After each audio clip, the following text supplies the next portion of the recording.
Alan Shearer has told Tottenham's misfiring forwards to help £65 million record signing Dominic Solanke break his duck.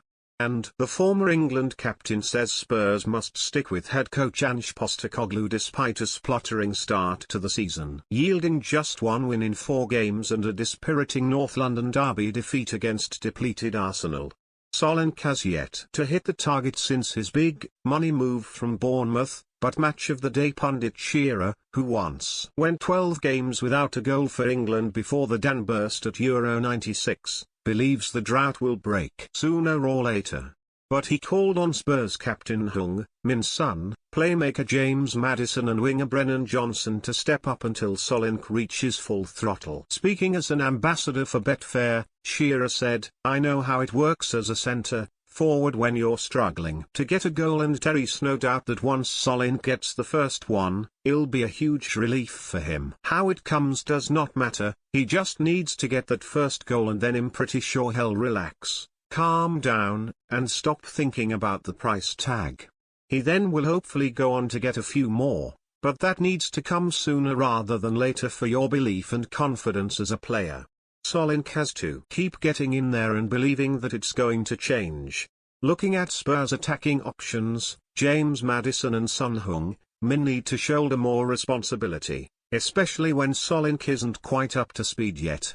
Solanke's form is understandable with the niggling injury, but there's no doubt they're misfiring in forward positions. Brennan Johnson has to improve too, and I'm sure he can because the ability is there, but so does Son, and so does Timo Werner when he comes on. For the first time since his reign began with a 10th game unbeaten run taking Spurs to the top of the Premier League last October, Postecoglou is under pressure to turn style into substance. The 1-0 defeat against the Gunners, conceding a 16th goal from set pieces in just over a year, was a setback he could have done without. But Shearer insisted, Ange was brought into the football club because of his style of play and because of his beliefs. It would be crazy for Spurs or Postecoglou to change that now, and he's not going to. He plays with a high line, with his full backs going into midfield, and at times, the opposition will catch them out. However, from set pieces, teams see that as an area to exploit.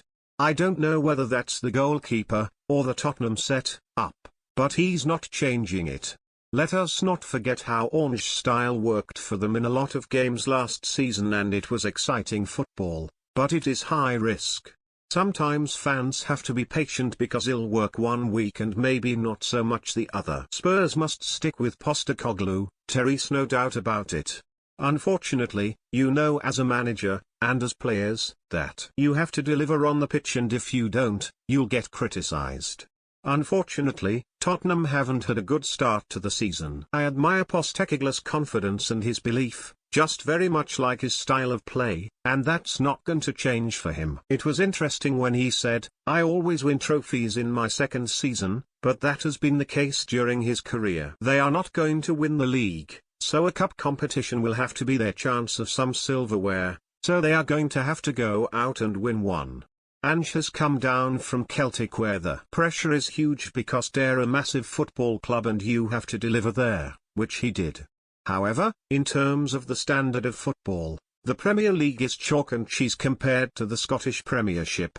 There is no comparison. He is now coming up against better teams, players, managers, and set-ups down in England, and he knows that.